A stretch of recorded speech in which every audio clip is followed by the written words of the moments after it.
let's see how this looks here once.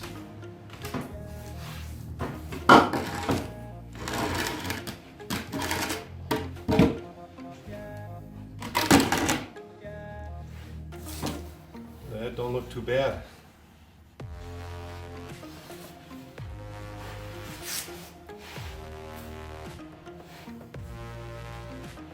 So here in Wisconsin, we have a little bit of a problem. It's called salt and ice. They put so much salt down on the roads, it's almost impossible to keep it out of your garage and your house and off your cars. So I got a new toolbox this last year, and my idea was to try and protect it because my old toolboxes, they rusted out on the bottom. And yeah, it took 20 years to rust out, but I'm trying to make this one last a little longer, you know, because it's a fairly expensive toolbox. So I had all this this old OSB, it's called at the store. I call it wafer board. I had all this old OSB left over from the shed I built 2 years ago, and the problem with OSB is it absorbs water on the edges. So I came up with a plan on how to stop the water from being absorbed on the edges here, and I'm going to show you that in a minute. But what I did is I just took this OSB and I made a little box to go in front of my toolbox here, like this here, and that'll keep all the salt from that's splashing off your car. Because you come home and the car is covered with snow, and you park in the garage, and the garage is 32 degrees or even a little higher at times because it's an attached garage. So the snow melts off and then it falls on the floor and it splashes all over your toolbox. And then all the bottom end of your toolbox here all rusts out. So this here is basically a splash guard is what I made. And it actually worked pretty good. There's you can see there's no salt on the toolbox at all there. And my issue was using this wafer board wasn't going to hold up to all the water. And it did. So I'm going to take you downstairs. I'm going to show you how I made that happen.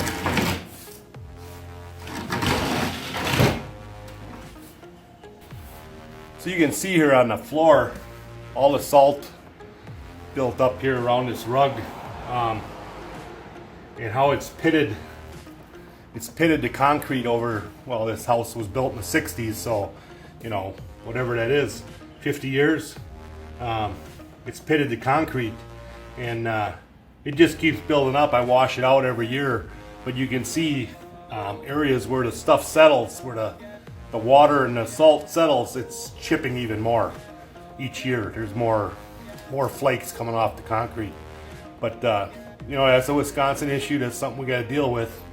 It's very expensive to try and fix this floor, so we're just dealing with it, trying to keep the salt and snow off of the cabinets, and keep things as nice as we can. So here you can see how the floor is so pitted from the salt. The entire garage floor is like that. You can see how the salt just sits there and eats.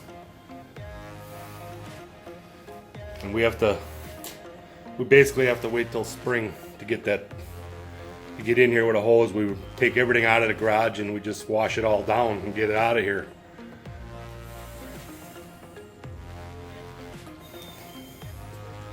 You can see how it creeps underneath the cabinets. Now I have this cabinet here. This cabinet here I have sitting on top of some 2x4s, so it's not sitting directly on the floor. My toolbox, that has the rollers on underneath, so that's, you know, 4 inches up off the bottom already.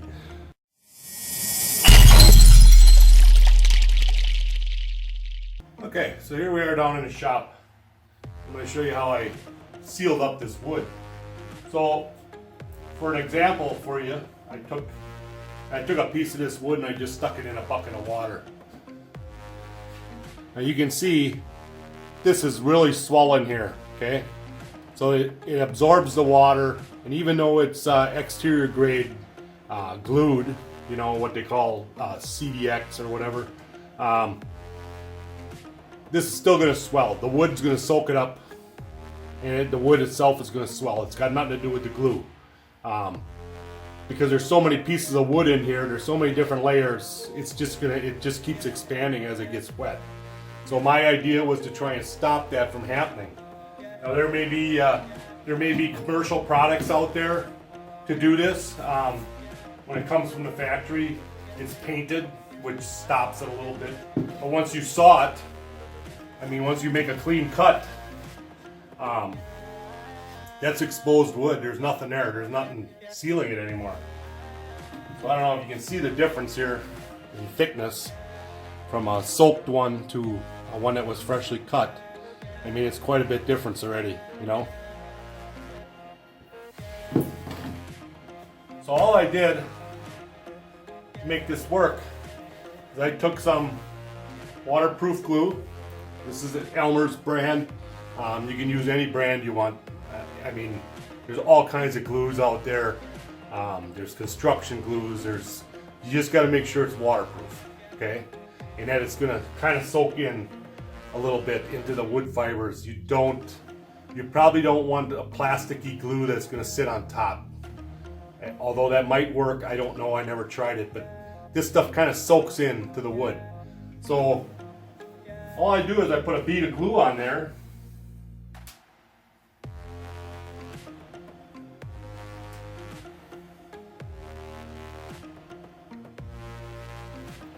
Just run a bead of glue on there, and I take a little brush and just smooth that out. And I put it on really thick.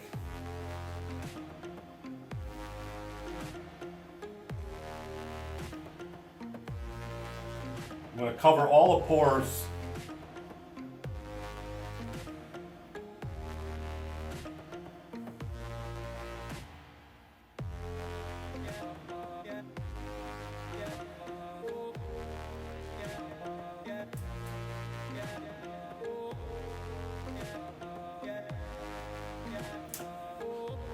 And then I went about 1 inch down on the sides also.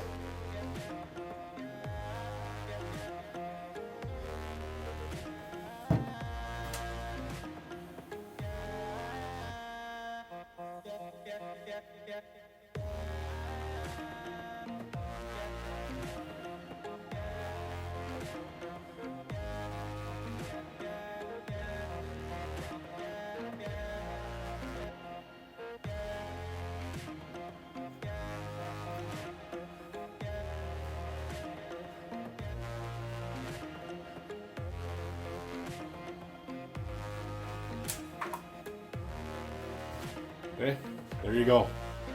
Put about 1 inch down the side. You get the end coated real good. Now this is going to soak in. So when it soaks in, you can slightly sand it. Put another coat on there. You can keep putting coats on and make it perfectly smooth if you want.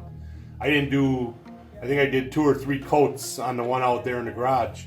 I was just after getting it sealed up, not so much making it look good. But if you wanted to use this wood for making a project, say something, you know, a little cabinet or something that stays in the basement here where it might get wet or damp, I mean, you can sand that and that'll look really nice. You can make a nice finished edge on there. So there you have it. Let that dry, put another coat on, and that piece is good to go. So that's my tip for today from Amberg Acres. Hope you enjoyed this video. Remember, subscribe. See you later.